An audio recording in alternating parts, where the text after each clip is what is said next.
Allergy అలాగే ఆస్తమాకి సంబంధించినటువంటి వైద్య నిపుణులు 35 సంవత్సరాల సుదీర్ఘ అనుభవం ఉంది వారికి. వారే డాక్టర్ విష్ణురావు వీరపనేని గారు. వారితో మాట్లాడి పూర్తి వివరాలు తెలుసుకుందాం. డాక్టర్ గారు నమస్తే అండి. నమస్తే అమ్మా. ఆస్తమా ఉన్న వాళ్ళు పర్ఫ్యూమ్స్ యూజ్ చేయొద్దు అనేది నేను ఎక్కడో విన్నాను, చదివాను. ఇది నిజమా? కరెక్ట్ అమ్మా. ఎందుకంటే అసలు పర్ఫ్యూమ్ అంటే నేనేమంటానంటే అలర్జీ ఆస్మా ఉన్నవాళ్ళు any smell including perfume, any smoke including agarbatti, any powder, any dust including face powder. So ఇవి కొంతమందికి పాయిజన్ లాగా పనిచేస్తాయి. వాళ్ళకి చాలా మైల్డ్ ఉన్నా, మోడరేట్ ఉన్నా, సివియర్ ఉన్నా కొంతమందికి పౌడర్ కొట్టుకుంటే పారిపోతారు రూమ్లో నుంచి. దయచేసి కొట్టుకోకండి బాబు అని. కొంతమంది పర్ఫ్యూమ్ కొట్టుకుంటే ఆ రూమ్లో కూడా ఉంటారు, పారిపోతారు. కొంతమంది అగరబత్తి పెడితే పారిపోయేవాళ్ళు ఎంతో మంది ఉన్నారు. అంటే ఇవన్నీ కాకపోతే ఏంటంటే ఇది సంస్కృతి సాంప్రదాయాలతో ముడిపడ్డటువంటి సమస్య. కాబట్టి నేనేమంటానంటే టోటల్గా ఏం అవాయిడ్ చేయకండి. మీ సంస్కృతిని సాంప్రదాయాన్ని చక్కగా కాపాడుకోండి, అగరబత్తీలు పెట్టుకోండి, వాడుకోండి, కానీ బయట పెట్టుకోండి. తులసి మొక్క దగ్గర పెట్టుకోండి, ఇంకెక్కడన్నా పెట్టుకోండి, పైన పెట్టుకోండి, మంచిగా దండం పెట్టుకోండి, అన్నీ చేసుకోండి. కానీ కంటిన్యూస్గా ఇంట్లో పెట్టడం వల్ల మీరు గంటల పాటు దాన్ని పీలవాల్సి వస్తుంది. అప్పుడు ఊపిరితిత్తులు అనేవి మూసుకొని పోతాయి. కాబట్టి పర్ఫ్యూమ్స్ వల్ల మూసుకుంటాయి. సో అగరబత్తీల వల్ల, సాంబ్రాణి పొగ వల్ల, దాని తర్వాత కెమికల్స్ వల్ల, తర్వాత యాసిడ్ ఫ్యూమ్స్ బాత్రూంలో వాడే వాటి వల్ల, సిగరెట్ స్మోక్ వల్ల, బయట పొల్యూషన్ వల్ల, ఇండోర్ పొల్యూషన్ వల్ల, దేని వల్లనైనా ఈ ఊపిరితిత్తులు మూసుకొని పోవచ్చు. కాబట్టి వీటన్నిటికీ ఎంత దూరంగా ఉంటే అంత మంచిది. చిన్నపిల్లలు LKG పిల్లల నుంచి పర్ఫ్యూమ్ కొడుతున్నారమ్మా, చాలా పొరపాటు. తల్లిదండ్రులకు నేను చెప్పేది ఒకటే, దయచేసి పిల్లలకు పర్ఫ్యూమ్స్ కొట్టకండి. ముఖ్యంగా అలర్జీ ఆస్మా ఉన్న ఫ్యామిలీస్లో పర్ఫ్యూమ్ అనేటటువంటి దాన్ని తీసేయండి. దాని తర్వాత బాగా సువాసన వచ్చేటటువంటి సోప్స్, చాలా స్మెల్ వస్తాయి కదా, దానివల్ల కూడా పడదు.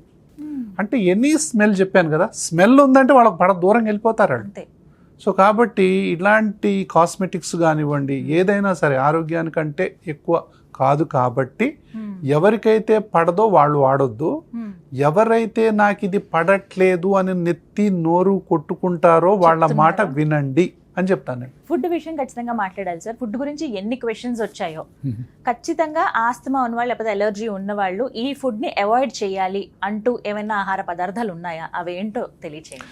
ఫుడ్ గురించి నేనేం చెప్తానంటే అమ్మా, సో జనరల్గా you are the judge for your food. తినేది మీరు కదా, తెలిసేది మీకు కదా. మీరు తింటే నాకు తెలిస్తే బాగానే ఉండేది, అలాంటి సౌకర్యం లేదు. మీరు తింటే మీకే తెలుస్తుంది.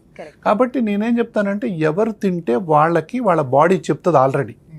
కూల్ డ్రింక్ తాగారు, ఎలా ఉందో మీకు తెలిసిపోద్ది. అబ్బా గొంతు పట్టినట్టుంది, నాకు ఆయాసం వస్తుంది, నాకు ఎట్లెట్లో అయిపోతుంది అని చెప్తారు వెంటనే.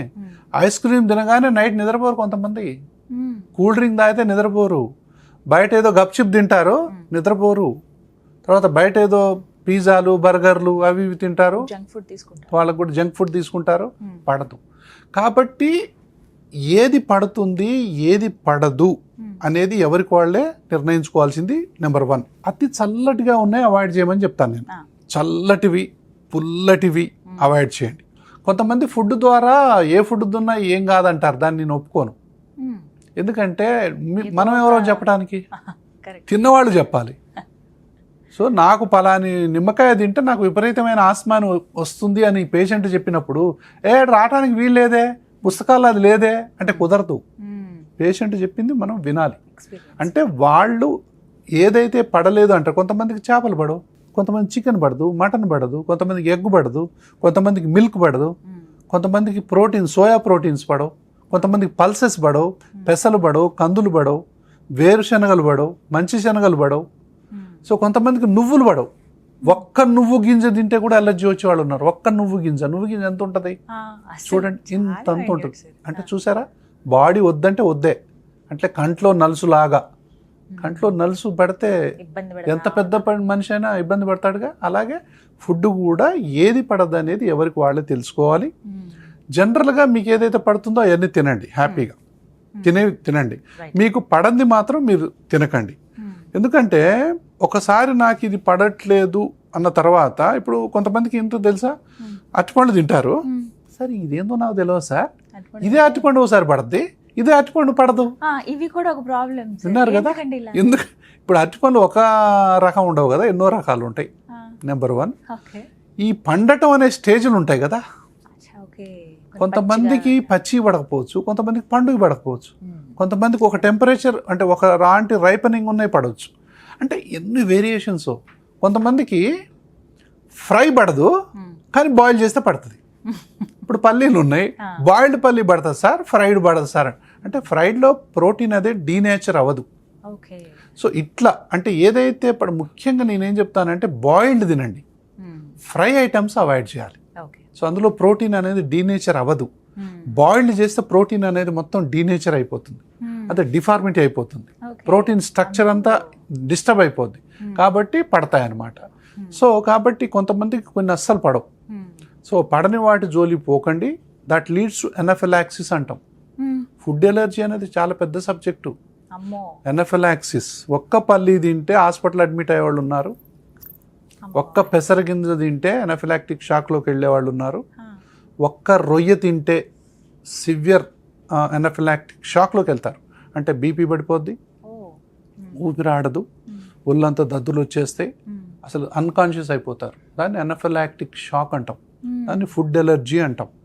కాబట్టి ఇట్లాంటివి ఏదైతే ఉన్నాయో ఎవరికి వాళ్ళే, ఫుడ్ ఎలర్జీ ఉన్న వాళ్ళు మాత్రం కంపల్సరీగా జాగ్రత్తలు తీసుకోవాలి. వాళ్ళకు ఎడ్రినలిన్, ఎపినెఫ్రిన్ అనేటటువంటి ఇంజెక్షన్స్ ఉంటాయి. సో అవి వాళ్ళు పక్కనే పెట్టుకోవాలన్నమాట. సో కొన్ని అది తర్వాత వీటికి ఇప్పుడు కొంతమందికి డస్ట్ వస్తే కూడా అంతే, వీటికి కూడా ఇప్పుడు పల్లీలు పడట్లేదు, దానికి సంబంధించిన ఇమ్యునోథెరపీ వస్తుంది. ఇప్పుడు ఆ పల్లీలనే మందుగా మార్చి దాన్నే పెద్దతో ఇస్తూ పోతా ఉంటే మళ్ళీ పల్లీలు పడతాయి. సో డస్ట్ కూడా ఇమ్యునోథెరపీ అంటాం. అదే డస్ట్ని ఒక మందులాగా చేసి ఒక చుక్కల్లాగానో ఒక టాబ్లెట్ లాగానో ఒక ఇంజెక్షన్ లాగానో ఇస్తే ఎంత డస్ట్కి ఎక్స్పోజ్ అయినా కూడా ఏం కాని పరిస్థితి, దీన్ని ఇమ్యునోథెరపీ అంటాం. కాబట్టి ఫుడ్ ఎలర్జీలకు కానీ, డ్రగ్ ఎలర్జీలకు కానీ, లేకపోతే ఇలాంటి అలర్జీలకు అన్ని ఇమ్యునోథెరపీ కూడా అందుబాటులో ఉందన్నమాట.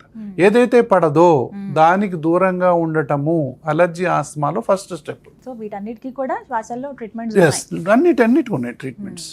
ఫుడ్ విషయంలో ఎవరికైనా ఇబ్బంది అయినా వెంటనే కూడా ఫుడ్ ఎలర్జీకి అన్ని రకాలైనటువంటి టెస్ట్లు అందుబాటులో ఉన్నాయి. ఏ ఫుడ్ పడట్లేదు, వెజ్జా నాన్ వెజ్జా, అన్ని టెస్ట్లు ఏది పడట్లేదో తెలుసుకోవచ్చు.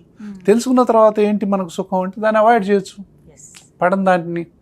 సో అట్లా మనం ట్రీట్మెంట్ ఇంజెక్షన్ పరంగా ఉంటుందా? యాక్చువల్గా food allergy is the toughest allergy to treat. So food ఎలర్జీలో అవాయిడెన్సే ట్రీట్మెంట్. అంటే అవాయిడ్ చేయాలంటే ముందర తెలియాలి కదా, గుర్తించాలి కదా దేనికి హైయెస్ట్ ఎలర్జీ ఉందో చూసి దాన్ని తీసుకోవటం. కొంతమందికి ఏంటంటే టెస్ట్ పాజిటివ్ రావచ్చు కానీ వీళ్ళ బాగానే పడుతుంది, అది కూడా ఉంది. మళ్ళీ కొంతమందికి అందులో ఏమీ ఉండదు, వీళ్ళకి అసలు పడదు, టెస్ట్లు ఏమి ఉండదు కానీ వీళ్ళకి మాత్రం పడదు. సో ఇట్లా 2 రకాలు ఉంటాయి. కానీ అసలు పేషెంటే అసలైన జడ్జ్. నేను అరటిపండ్లు తింటే నాకు శుభ్రంగా పడుద్ది సార్, వద్దంటానికి డాక్టర్ ఎవరు? నాకు యాపిల్ తింటే హ్యాపీగా పడుతుంది సార్, వద్దంటానికి మనం ఎవరు? నాకు ఎగ్ తింటే అసలు ఏ ప్రాబ్లం లేదు సార్, 10 ఎగ్గులు తిన్నా నాకేం కాదు, తినండి సార్. నేను కొంచెం తిన్నా నాకు పడదు సార్, చెప్పాల్సిన అవసరం లేదు, తినకు, అంతే, అవాయిడ్ చేయి, అంతే అలా అన్నమాట.